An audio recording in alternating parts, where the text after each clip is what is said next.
It's the start of the new year and we're coming in hot. No, I should say cold. Here in Kentucky, we've had snow on 3 separate occasions just this month. We've had a lot of wins for both Gatton College and the university. In this episode, we'll have a huge announcement for 5 researchers at the college, the upcoming Economic Outlook Conference, and of course, the big Citrus Bowl win for UK football. And you won't want to miss our debut of Touchdown Trivia. Let's get right to it. I'm Simon Sheether, and you're watching the very first 2022 edition of Simon Says.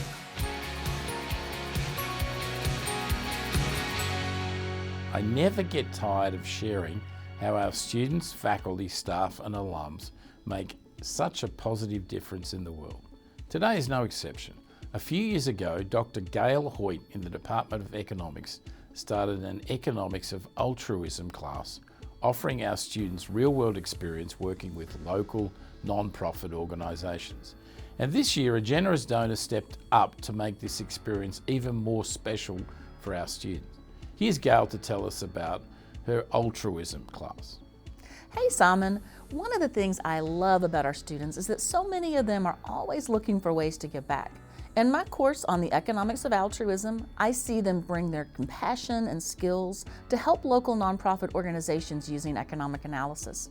Student teams work to analyze a partner organization and prepare a budget proposal for how the organization could most effectively use a $10,000 grant. Then, at the end of the semester, thanks to the generosity of the Doris Buffett Learning by Giving Foundation and Gatton alum Chuck Sonstaby and his wife Valerie Davison, we award a $10,000 grant to one of the nonprofits. This year, our students absolutely rocked it. Each team did an amazing job, and our donors decided to fund all the projects. The class gave out a total of $50,000 to our 6 nonprofit partners. Chuck and Valerie, we are so grateful for your generosity that allows our students to make a big difference for local nonprofits and have a real-world experience they'll never forget. I can't thank you enough.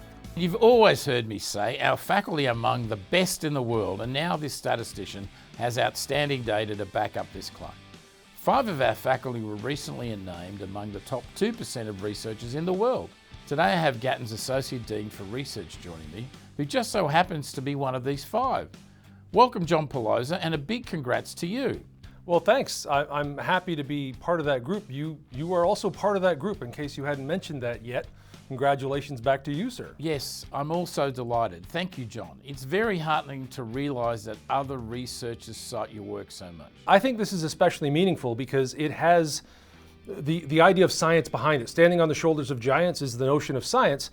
And when you're cited, it means your work is being used. It means you're giving a shoulder to the next person who's going to use your work and do something else with it. So I think it's a great metric. It's one of the ones that we use, but I think it's a great one. And John, you're no stranger to the airwaves. You have a pretty popular radio show that's been quite a hit. Tell us about it. Listeners from around the world, it's called Your Father's Music Program. When we drive in the car and I have my music on, my daughter says, "Dad, this sounds like a song you would listen to." And I say, well, apparently I have a type. And so I play 80s and 90s alternative. Alternative to what? We don't know. And I'm hoping to come and co-host sometime with you so we can play some 80s and 90s music from Australia. Bands like Skyhooks and Moving Pictures. Moving Pictures, yeah. We'll do some eclectic songs. Everyone knows In Excess, everyone knows Men at Work, everyone knows. Let's get to some of the deep cuts. I agree. And one of my personal favourite songs is What About Me? That's every faculty member's anthem when they come to the Dean's office to ask you for something, mate. But on a serious note, thank you, John, for joining us today. And again, a big congrats on this accomplishment for you and the Gatton College. Viewers, I just can't wait one more minute to kick off the next segment. We have another dead set Simon Says exclusive segment with UK football superstars. Today, I'm so stoked to be joined by Quinton Wilson, centre and MBA student, Will Levis, quarterback and Master of Science in Finance student, and Luke Fortner, centre and MBA student. Welcome, lads. Thanks for having us. Yeah. What a great season. The Big Blue Nation is in raptures. A 10-win season, only the 3rd time ever. Tell us how that feels to put together such an incredible season. You know, being able to provide not only a great Louisville win, but being able to go on to the bowl game and winning the bowl game, because the bowl game is a ton of fun for the team, and we get to do a lot of cool stuff. But being able to hoist that trophy at the end is really what makes the game, worth it, and the whole week worth it, and a great culmination of the season. And we're just appreciative of the BBN fans and everything they've done for us, and glad we could provide such a great season for them. All the fans want to know about the Citrus Bowl. So let's talk about that throw to Wan'Dale Robinson. He ran to where the football was going. Was there a great plan, or did you just read the play as it developed? Well, it was a sail concept route, so I mean, some people might not know what that means, but essentially he's getting to about 18 yards and then cutting on a upfield diagonal angle to the sideline, and then there's a receiver on the outside who's trying to take away that corner to get him out of that area. So then essentially it's just a low-high read on that flat defender, and he was able to kind of play in between the flat route and Wan'Dale, so I could just sneak it over the top of him. The guy on the post took the corner out like he was supposed to, dropped it into Wan'Dale, and then he made the rest happen with his feet. So Luke and Quinton, on that last drive, how hard was it on the offensive line to keep those Hawkeyes away from our quarterback? No, at the end of the game, everybody knows how important it is. I definitely can say that even during that drive, I didn't really help anybody out. I let Will over here get hit a little bit, but hey, thanks, buddy. I appreciate it. But we come together, and everybody's working together, and luckily we got guys that are way more athletic than me and Luke here to make plays, because we could never do what Wan'Dale, Will, Chris do. Like, they make us look good just as much as we try and help them out. Well, without the linemen, you don't get a chance to have the play. The little guys, the skill positions, they're the skill positions. I mean, they're the ones that make it happen if they're the foundation that the building's built on. At the end of the Citrus Bowl, there's some very famous footage of Will holding the trophy and eating an orange with the peel on. We know you've eaten bananas with the skin on, mate, but what's the story with that? I mean, it's just kind of my thing, I guess. Like, when the opportunity presented itself, it just made sense. And there are definitely some extra nutrients in the grind and peel of any fruit that you can think of. So it's a little extra just nutrition, I guess. In Australia, we usually have nicknames for people. Do you guys have nicknames for each other?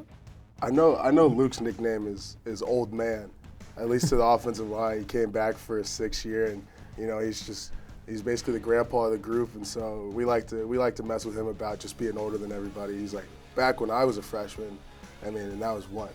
6 years ago. Oof, yeah, exactly. Yeah. I mean, 2016 now, yeah. What are some of the nicknames Wolf's got for Q? Oh, no. Anyone who didn't know, I don't know if Wan'Dale would like me to share this with anybody, but I don't care at this point. His birth name is Charles, so we call him Chuck. And like no one else calls him that. And he gets mad when people call him that, so definitely call him that when you get a chance. Call him out on Twitter, please. Yeah, Someone do it. Now, guys, before I let you go, there's one more showdown for the season. Touchdown trivia. I know you love a little friendly competition, so I want you to be my inaugural guest for a brand new segment. Touchdown trivia. Touchdown trivia! Are you ready? Yeah. First up, question 1. What is Burger King called in Australia? Choice A, Burger Billy. Choice B, King's Dinner. Choice C, Hungry Jack's. Okay, we've got 2 corrects. It's C, Hungry Jack's. Luke and Will, 1 point each. Yep. Number 2, what is White Crow, the mascot for the Adelaide Crows Australian Rules football team? B, an Australian brand of tomato sauce. C, an Australian spice that is used on prawns when they are cooked on the barbecue. You ready? Yep. 3, 2, 1. And the answer is B, of course, an Australian brand of tomato sauce, the Dean's favourite. Let's go, baby. Luke and Will, you guys are killing it. This one should be easy. Number 3, how much does an NFL football weigh? A, 1 pound, B, 1.5 pounds, C, 1.75 pounds.